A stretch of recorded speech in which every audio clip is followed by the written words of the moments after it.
Hey everyone, I'm Erin, the Impatient Gardener, and welcome to my southeastern Wisconsin Zone 5B garden here in late August. Now, I recently had a large group of people through my garden for a private event, and one of my favorite things about bringing people through my garden is taking note of what they take note of. And so today I'm sharing with you the plants that people asked me the most about on a tour. It is no surprise to me that this was one of the most commented on plants in the garden, and it's just getting going now and it looks so great. This is Angelica gigas.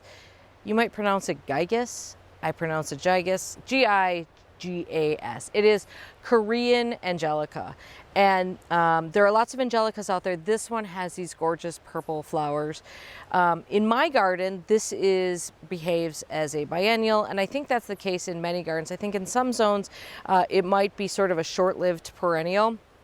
So the way I actually got this plant started in my garden, because now I do nothing with it, it just comes back in different places, is that I bought it 2 years in a row from the same plant sale. So the first year I was buying plants that were going to bloom that year, so I was buying second year plants, bloom the first year, create seeds. Those seeds need 2 years to flower, so I bought another plant, and now I've got a constant rotation of new seeds coming. This stands, so this is about 5 feet tall here. I've had these well over my head, so up to 6 feet. And they have these gorgeous purple flowers on them. Now they do reseed quite readily. They are very easy to dig and give to people, move around, or just grub out. It's not aggressive reseed or something you'd have to worry about. You can see I have a whole sort of collection of them here. These of course have all come up, and there were many that came up in here and I just thinned them to what I wanted.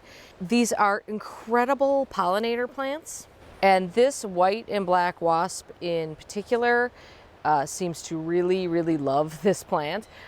Incredibly structural plant in the garden, and it will rise up through other perennials, so it really does draw your attention to it. This one grows best for me in a part sun situation. It does not do well for me in full sun. I have tried to push it there. It is unhappy with that situation. So part sun to part shade is kind of the sweet spot here. This is roughly zones 5 to 9, but because of its nature of either being a perennial or a biennial, you might want to try growing it outside of those areas to see how it does for you. The next plant that of course people asked about was the banana. Now this is a red Abyssinian banana.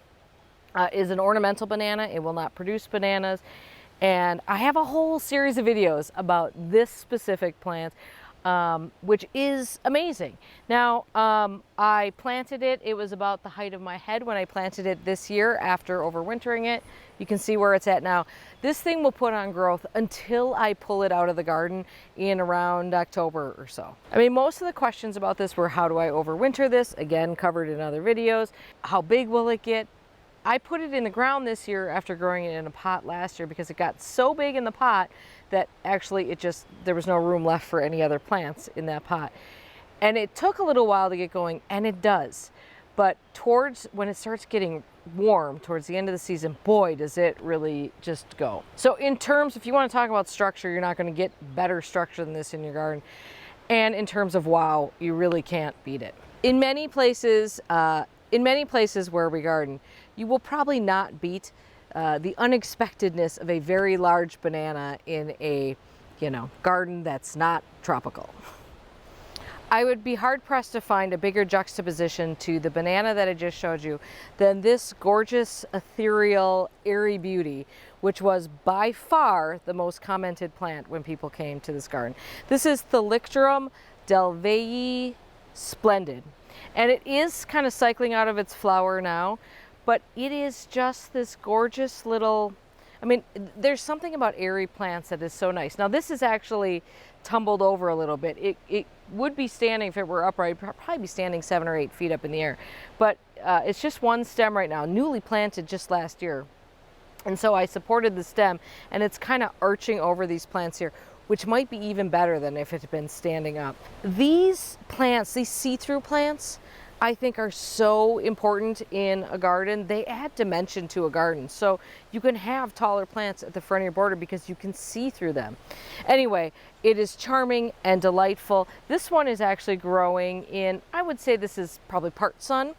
It's very happy here, obviously, and I'm hoping these really thicken up, but I will probably buy more of these because this is just a stunner. Now we're back to another really big guy, and people ask me about this just because you can't not pay attention to this plant. This is Butterbur Japonica. I hope I'm pronouncing the first part of that correctly. This is called Butterbur, common Butterbur, giant Butterbur. A note before we go any further here. There is a Butterbur that is not this one, that is horrifically invasive and actually illegal to grow in many parts of the United States and Canada. So you want to be very, very careful when you go looking for this plant, if you should go looking for it. And you maybe shouldn't go looking for it because even though this one is not invasive, it can be aggressive. So I actually got this plant by digging some up from a neighbor down the road.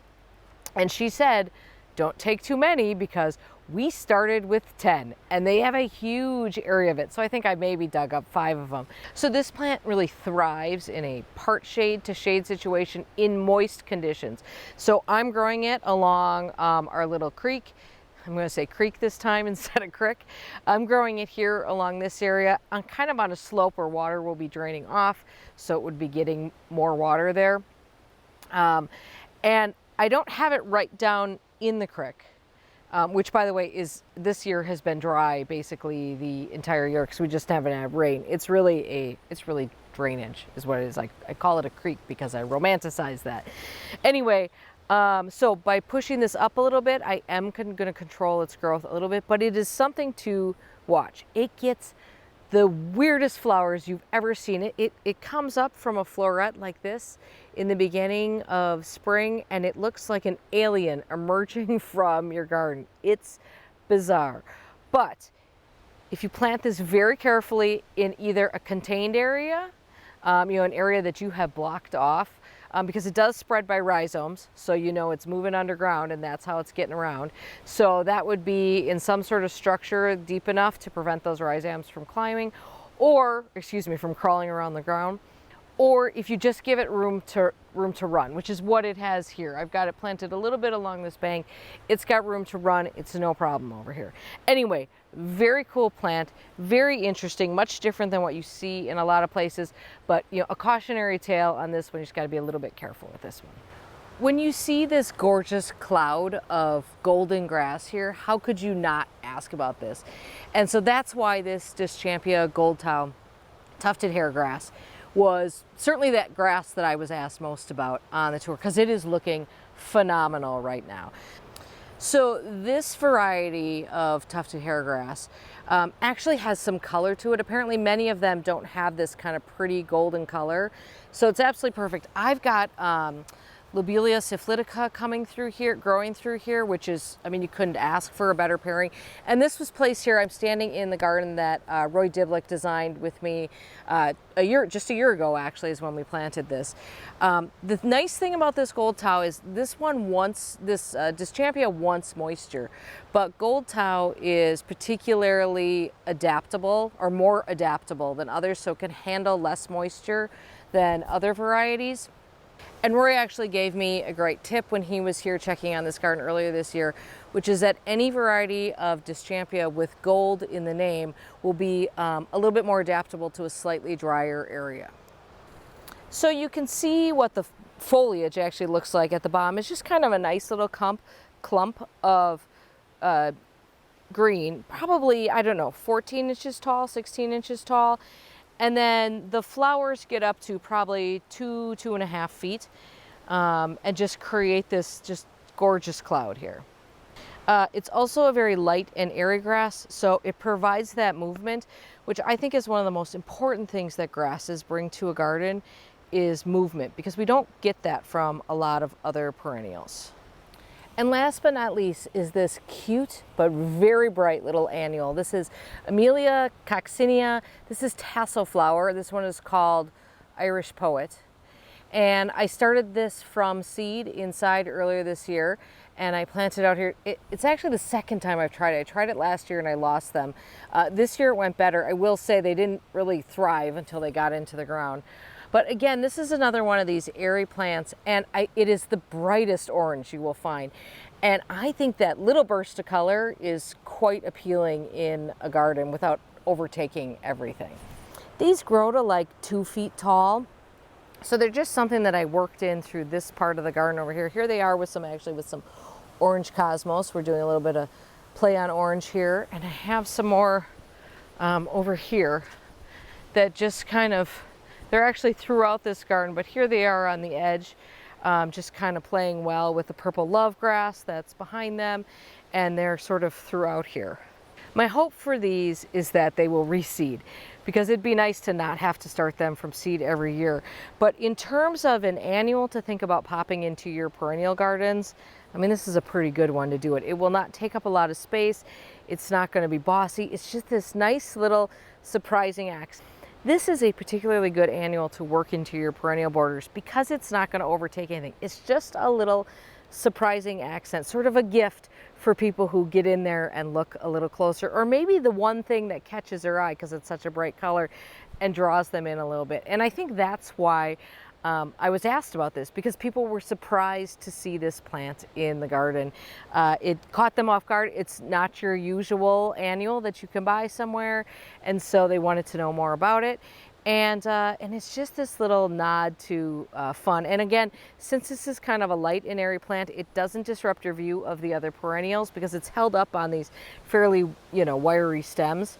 And it sort of bobs around in the wind. And these are all things I like out of a plant. So those are the 6 plants that really caught people's attention in my garden. And maybe they catch your attention. You might want to try some of them too. Just a quick note, invite people into your garden. I would never have thought that some of these plants would be the things that people would notice, but it makes me appreciate them a little more, look a little bit, but more than that, think about what is it about that plant that caught people's eye, and maybe if I don't necessarily want more of that plant, what are the characteristics of that plant that I could bring in elsewhere that might add a little something of a moment to the, we spend so much time in our own gardens that sometimes we become blind to these special little moments. So seeing your garden through someone else's eye can be very illuminating and really rewarding. All right. I hope you found something helpful in that video. If you did, do me a favor, give this a like and hit subscribe so you can keep up with what's happening in the garden. I appreciate your support, and I hope you have a great day in your garden. Bye-bye.